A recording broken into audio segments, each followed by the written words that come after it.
Olá, muito bom dia. Começa agora mais um Café com Notícias e hoje vamos falar sobre um tema que é importante, é essencial e a gente nunca pode deixar de falar sobre ele. Estamos tratando da violência contra a mulher, violência doméstica contra a mulher, o combate em si. Na semana passada aconteceu a 17ª edição do encontro anual do Fórum Nacional de Juízas e Juízes de Violência Doméstica e Familiar contra a Mulher. E hoje, para saber o que foi debatido durante esse encontro, eu recebo a vice-presidente do Fonavide, a Camila Guerin. Seja muito bem-vinda, Camila. Obrigada, Márcia. Muito obrigada por me receber, por receber o Fonavide. É um prazer para a gente estar aqui conversando sobre esse tema que, como você disse, a gente nunca pode deixar de debater. Até porque a violência contra a mulher ela é cotidiana. A gente tem um dado do anuário, brasileiro de segurança pública que mostra que a cada 2h30 uma mulher é assassinada aqui no país. 4 mulheres por dia aqui no país. O ano passado, aqui no estado do Maranhão, foram 69 mulheres vítimas de feminicídio. Feminicídio é quando a mulher é morta por ser mulher. Exato. E esse ano já temos 46 feminicídios, né? Infelizmente. Infelizmente, para nós, acho que para toda a sociedade, né? É muito triste porque o feminicídio é considerado uma morte evitável, o feminicídio ele tem uma linguagem, então ele tem uma narrativa, uma história, existe uma história por trás dele de violência. Por isso as pessoas chamam um ciclo, não é? Os sinais, os primeiros sinais, dá para identificar no início. Exatamente, dá para identificar no início. E é claro que para ter essa identificação, a mulher precisa ter informação, né, de quais são esses sinais, né? E a gente fala muito sobre isso, mas quem está ali dentro desse relacionamento que às vezes é abusivo, às vezes é aquele relacionamento, o bate e depois assopra, né? Que a pessoa fala. Sim. E aí a mulher envolvida naquela questão, também tem a questão econômica da mulher, não é? Acaba não compreendendo que ela está dentro desse ciclo de violência, não é, Camila? Da mesma forma que existe o ciclo da violência, a gente fala que também existe o ciclo da conscientização, né? Que é aquele momento em que a mulher começa a se perceber como uma mulher que está em estado de violência. E é muito importante nesse momento que ela tenha rede de apoio. Então, que ela tenha alguém para conversar, que ela tenha com quem contar, né? Que ela tenha um lugar para onde ir e voltar. Por exemplo, alguém que compreenda se durante esse processo de sair da situação de violência, ela tiver, entre aspas, recaídas. Porque a dependência financeira, a dependência emocional, existe uma manipulação do agressor. Então, ela está dentro daquele contexto, ela está enredada naquela história. E a gente tem que ter essa compreensão e essa paciência para sempre estar prestando apoio para a mulher que deseja sair da situação de violência. Além disso, uma cultura extremamente machista que coloca a mulher no lugar de ter que ir atender, não é? A vontade do companheiro, porque ela não pode ser uma mulher solteira. E a gente, apesar de evoluir bastante isso, hoje a sociedade está mudando muito, uma mãe solteira com filhos, existe toda uma história para que a mulher se sinta, né, retraída e de alguma forma aceite esse tipo de violência. É um preconceito, é um julgamento da sociedade que faz com que essa mulher se mantenha nesse ciclo sem perceber. E eu falo assim, não estou falando daquela mulher que é informada, porque até às vezes a mulher que tem informações sobre isso, sobre o ciclo, acaba caindo nessa armadilha. Mas existe essa pressão social no entorno da mulher que desencoraja. Sim, nós somos socializadas, né, para ter para sermos escolhidas por um homem, é como se fosse isso, né? E toda essa socialização e a cultura machista, com certeza a violência doméstica, ela é a pontinha da pirâmide dessa estrutura machista que a gente vive, né? E isso que você falou da mulher informada é bastante interessante, porque é muito importante a gente falar que a violência doméstica, ela ela não escolhe classe social. Não. Ela atinge todas as mulheres, né? Ela atinge as mulheres negras, com as mulheres negras em maioria tem uma maior vulnerabilidade em relação a isso. Mas as mulheres informadas ou que ocupam um espaço de poder, às vezes têm até mais dificuldade de denunciar, porque ficam com vergonha, têm medo de perder aquele espaço, então é muito complexo a gente falar disso. A violência doméstica, ela é causada por muitos fatores e ela se perpetua por muitos fatores. E aí o nosso encontro é muito importante, porque a gente articula, a gente dialoga, né? Então a gente conversa sobre todos os fatores que auxiliam a existir essa situação de violência e pensamos de forma conjunta como que a gente pode enfrentar isso. O que o judiciário pode fazer, o que as equipes técnicas, psicólogos, assistentes sociais podem fazer, a defensoria participa do encontro também, o Ministério Público também. Então é um encontro anual, nós fazemos atividades o ano inteiro, mas o encontro anual é o nosso ápice, né, digamos assim, porque tem todas essas pessoas dialogando e pensando juntas. E é desafiador esse papel de vocês, porque quando vocês recebem os casos já é uma situação que já ocorreu, não é nada de prevenção e geralmente são casos graves que chegam, a mulher já foi até uma delegacia, prestou a queixa, o inquérito foi instaurado e começa todo aquele processo de envolvimento da justiça. E aí você lidar também com o emocional, você falou dessa desistência da mulher. Hoje em dia não tem mais como retirar a queixa, né? Não, ainda bem processo, que houve essa evolução, mas é tudo muito complexo, muito subjetivo, muito a ver com o contexto dessa mulher que ela vive. Então, assim, na hora de julgar, na hora de fazer esse atendimento, é essencial também que haja, né, essa sensibilização do Poder Judiciário, porque vocês já recebem um caso já no momento já crítico, não é, Camila? E é por isso que a gente fala que assim, a punição, né, é muito importante, ela tem o seu papel, mas ela não resolve. Né, porque aí a gente resolve a violência que já aconteceu, a gente não quer que a violência aconteça. Então a gente precisa muito falar sobre prevenção, sobre conscientização. Nós aqui trabalhamos com eixo de comunicação e educação, porque a gente acha que informar é uma forma de prevenção muito forte. A gente não quer que essa mulher tenha que ir até a delegacia. Na verdade, o nosso sonho é que o lar seja realmente um lugar seguro para as mulheres. Sim. Porque casa, lar, tinha que ser um lugar de abrigo. Né? E aqui, infelizmente, a mulher brasileira, não só brasileira, né, mas aqui a gente está falando do nosso país, a mulher não tem esse lugar de abrigo. E aí, se para nós não é tão seguro na rua e se não é seguro em casa, fica bastante complicado ter uma vida em paz, né? Ainda mais depois que você toma coragem e denuncia, não é? Porque ali você está mexendo num problema que, se ela não tiver esse amparo, essa proteção, essa rede de apoio, porque aqui no Maranhão a gente vê um trabalho de uma rede, né, de apoio a essa mulher vítima de violência, atuando de uma forma muito conjunta, né? O judiciário, o governo, o Ministério Público, a Casa da Mulher Brasileira ali reúne esse serviço, esse atendimento e não deixa de ser um lugar também para receber essa mulher que está fragilizada pela violência, mas ainda não é suficiente, não porque não se tenha vontade de fazer, mas é porque a violência é algo que está muito... Está muito estruturado, muito estruturado. Está muito culturado, né?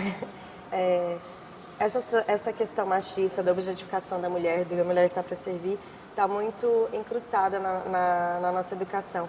E aí a gente tem que falar sobre, eu sempre trago isso, a gente tem que falar da forma como a gente quer educar os nossos filhos e filhas, né? Não só as meninas, mas os meninos também.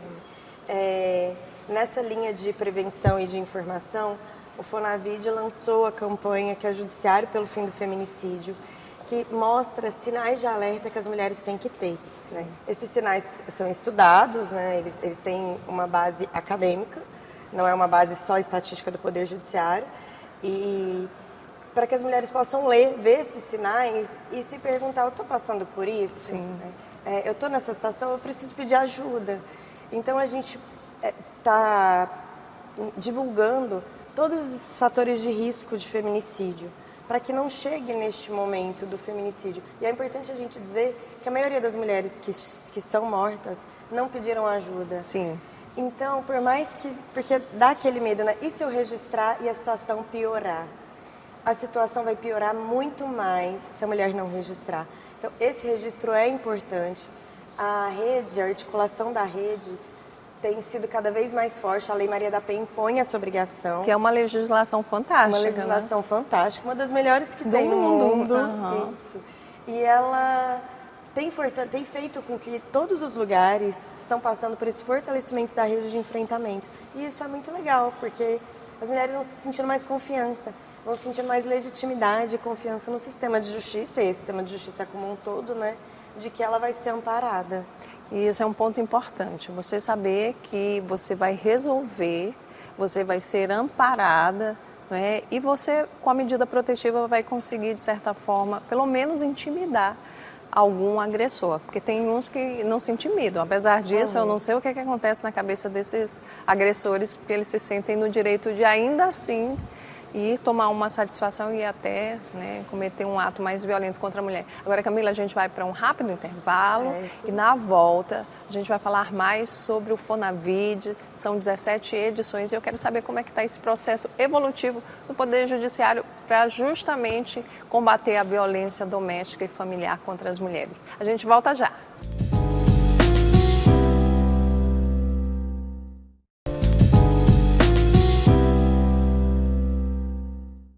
Estamos de volta com o Café com Notícias. Eu falo com a vice-presidente do Fonavide, a Camila Guerin. Ela está aqui conversando com a gente sobre os resultados da 17ª edição do Fonavide, que é um encontro anual, não é, do Fórum Nacional de Juízes e Juízas, não é, que atuam no combate à violência doméstica e familiar contra as mulheres. Agora, Camila, me conta, são 17 edições do Fonavide, não é? Você percebe uma evolução nessa sensibilização sobre esse acolhimento à mulher? Porque antigamente a gente sabe, antes da delegacia da mulher, né, especializado, um atendimento mais especializado, a mulher ia fazer a denúncia, as pessoas riam dela, né? Ah, bateu, já vai voltar para o marido. Todo aquele discurso machista que fazia com que a mulher, não, eu tenho que ficar aqui. Ou então aquele discurso ao redor, não, mas ele é teu marido, perdoa, aquela coisa assim. E aí, em todos os lugares, eu não estou falando só lá no atendimento da polícia, mas em todos os espaços da sociedade, a mulher sempre foi muito criticada, né? E aí, com certeza, o judiciário também evoluiu nesse processo de atendimento. Você percebe essa evolução? Com certeza, a evolução é evidente. Não só dentro do Fórum Nacional, né, que a gente percebe o engajamento maior, percebe que os juízes estão estudando mais o tema, as juízes estão mais inteiradas desse assunto. A rede toda está participando mais. Cada edição do Fonavide a gente percebe uma evolução em relação à participação, ao nível dos debates, né? Aos temas que a gente aborda. A gente consegue abordar temas cada vez mais profundos, porque como as pessoas estão estudando cada vez mais o tema, a gente consegue dar mais profundidade ao Fonavide. Tanto que inicialmente ele era 2 dias e hoje ele dura a semana inteira, porque a gente precisa realmente falar sobre isso. E qual é o foco? A gente conversa, traz novidades, traz temas importantes, atualizações jurídicas, mas também de estudos acadêmicos, não só do que está acontecendo nos tribunais, mas também o que está acontecendo nas pesquisas. E a partir daí a gente uniformiza entendimentos. Então, a ideia é que as juízas e juízes do Brasil tenham mais ou menos os mesmos entendimentos em relação à violência doméstica. Isso é importante porque traz segurança para a pessoa que procura o sistema de justiça. A gente troca boas práticas, projetos que estão sendo desenvolvidos nos tribunais, ações positivas. Então, alguém está fazendo uma ação positiva junto ao SENAC, aí fala com outro estado está fazendo uma ação positiva junto às escolas. Então, a gente tem essa feira de boas práticas em que a gente troca. Mas como que você fez isso? Essa ideia é boa, eu percorri tal caminho. E um vai ajudando o outro a aprimorar esses fluxos de trabalho e a desenvolver, a criar, né? Porque é isso, a ideia é para ser compartilhada. Existe, mesmo. inclusive, um protocolo, não é? Um protocolo de atendimento às mulheres. Se eu não me engano, o Conselho Nacional de Justiça estabeleceu isso. Eu não sei como é que está esse debate, mas se criou um protocolo para que no ato do atendimento a esses casos, né, já se tenha uma visão já mais sensível para poder dar uma resolução mais justa, porque é lógico, não é? A justiça ela é cheia de caminhos, claro, não é? Cheia de caminhos, com certeza. Existe o protocolo para julgamento com perspectiva de gênero. Ele é de adoção obrigatória em todas as áreas, tá? Não é só na violência doméstica. O que isso mostra? Que o juiz de família quando ele vai julgar alguma coisa, ele tem que ter perspectiva de que a vida da mulher não é igual à vida do homem. Sim, isso é importante. De uma forma muito simplista, é isso. E no crime é a mesma coisa, e na execução penal é a mesma coisa. Então, é essa ideia de tratar igualmente os iguais e desigualmente os desiguais. Sim. O protocolo é de adoção obrigatória e existem capacitações, cursos sobre ele. Tem que conhecer o protocolo, quer atuar no judiciário brasileiro tem que conhecer o protocolo. Não, e aí mostra mais uma vez essa evolução desse debate, não é? Que existe de fato uma boa vontade de tentar fazer esse acolhimento e levar essa mulher, pelo menos, à segurança mínima, não é? Nesse espaço onde a gente não pode caminhar na rua ou vestir qualquer roupa ou decidir sobre sua vida, ainda não consegue de maneira segura, não é? Agora, qual seria hoje, na tua opinião, o maior desafio da justiça brasileira no que diz respeito a esse combate à violência contra a mulher? É bem difícil definir um desafio único. Esse enfrentamento ele é um caminhar mesmo. A gente brinca que é o passo de formiguinha, né?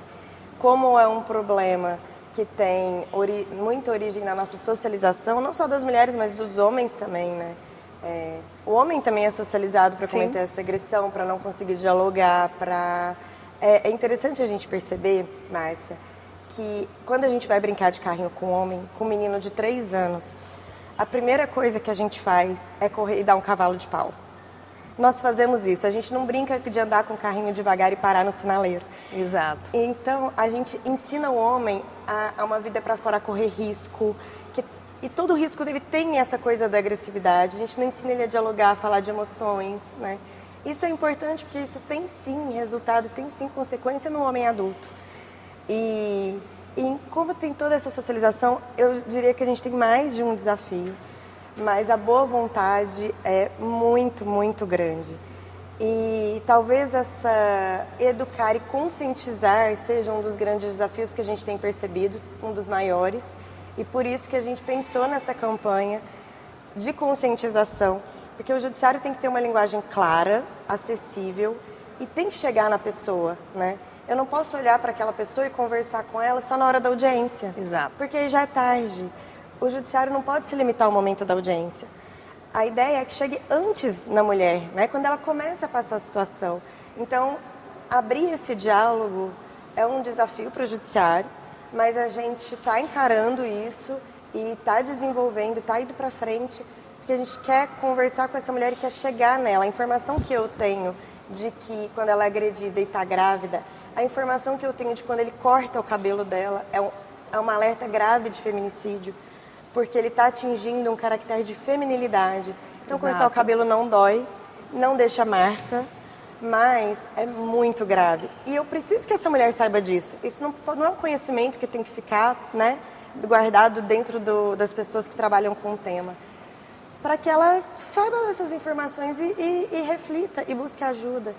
E é importante também que família e amigos e amigas estejam próximos, não desistam dessa mulher, não deixem ela isolada, porque senão ela vai pedir ajuda para quem? Para o agressor, né? Exato. Vai voltar. Vai voltar, porque vai ser o lugar essa que ela violência ainda conhece, vai que acolhe, e a violência piora, né? É uma espiral.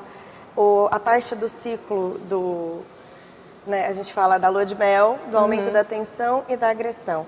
Esse ciclo fica cada vez mais rápido. Ele fica cada vez menor, né? É uma espiral, não é só um ciclo. Exato. Então, não tem remédio a ajudar ela a sair disso da maneira mais segura possível. O assassinato de mulheres se tornou feminicídio em 2015, mais ou menos, né? Sim. E aí agora a pena para esse feminicida, ele aumentou, existe uma discussão de aumento dessa penalidade, não é? Porque se fala assim, ele mata e às vezes sai em 7 anos, e existe essa discussão fora, fica por isso mesmo, quem perdeu a vida foi a mulher. E mesmo assim, com esse aumento da punição, com o aumento da informação, as coisas acontecem. Aí eu volto àquilo que você falou, esse homem também cresceu com essa educação machista, agressiva, de que ele precisa mandar, e quando tudo acontece, ele é tratado como aquele criminoso cruel que cometeu aquilo, mas assim, existe esse contexto, e é um ponto que eu acho importante, da justiça também, quando é uma agressão que às vezes no relacionamento está ali naquele começo, e o casal se separa, ela faz aquele acolhimento, né?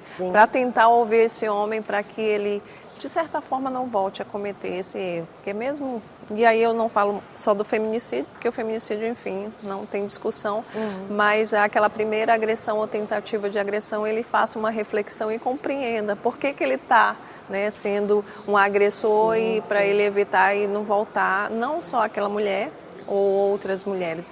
Existe uma estatística, não é? O homem que comete agressão contra as mulheres em outros relacionamentos, se ele não é punido, se ele não tem ele volta a cometer o mesmo tipo de... É transgeracional, né?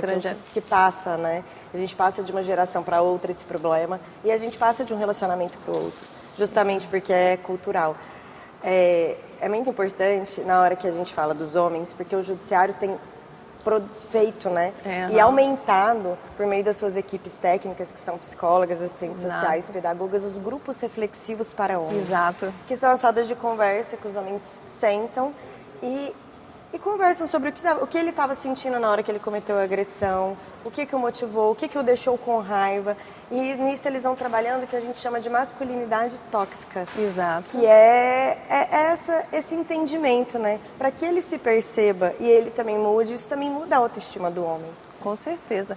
É inadmissível a violência contra qualquer ser humano, sobretudo contra a mulher, porque a violência contra a mulher ela é muito grave, porque ela afeta a moral, é um tipo de violência que não aparece, às vezes, no corpo, é o corte de cabelo, é para fazer com que essa mulher se sinta muito...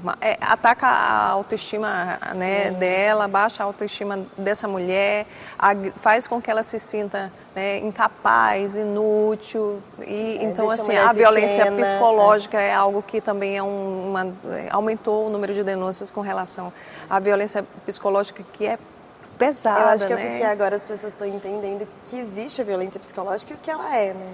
E a gente ainda tem que fazer um debate muito grande sobre a violência patrimonial também. Exato. Ainda pouco faz parte, se fala, né, dessa sobre espiral, a violência patrimonial. Isso, que é regular os gastos de uma forma, claro, de uma forma que ultrapasse o planejamento de orçamento da família. Planejar o orçamento da família é comum, é normal, né? Mas o controlar o gasto para tirar a liberdade da mulher do ir e vir, quebrar celular, quebrar computador, não pagar a pensão alimentícia dos filhos, tendo condições para tanto, já se reconhece hoje como uma forma de violência patrimonial. Então, a gente tem que discutir todos esses tipos de violência, porque quando a gente fala da física e da sexual, para nós é mais fácil concretizar. Sim, a gente sabe o que é, né? Um tapa e um estupro, a gente sabe o que é. A gente tem que trazer informação da violência psicológica, da violência patrimonial, da violência moral, para que cada vez mais mulheres se percebam. Os xingamentos, essa parte de diminuir a autoestima dela e fazer com que a mulher se sinta incapaz, faz parte de uma manipulação para que essa mulher dependa emocionalmente desse homem. E isso muitas vezes atrapalha que ela se perceba como uma mulher que está sofrendo violência. É um assunto que necessita de muito debate. E aí, só para a gente encerrar essa entrevista que está maravilhosa, qual que foi o encaminhamento de vocês? Qual o próximo passo? O próximo encontro? O próximo encontro vai ser no ano que vem, daqui a um ano, mais ou menos, é sempre essa época do ano, em que nós estaremos, com certeza, com muitos debates, porque serão os 20 anos da Lei Maria da Penha, né? Sim. E então, o ano que vem vai ser um ano bem acalorado de debate, vai ser um ano de muita ação e muito evento. Nós uniformizamos os entendimentos que entendemos que foram principais no decorrer desse ano e lançamos os nossos enunciados, né? Que são essas uniformizações de entendimentos entre as juízas e os juízes. E a gente sai com algumas respostas e muitas perguntas. Com certeza. Porque a ideia é essa, tá sempre refletindo, tá sempre aprimorando, para a gente estudar e buscar.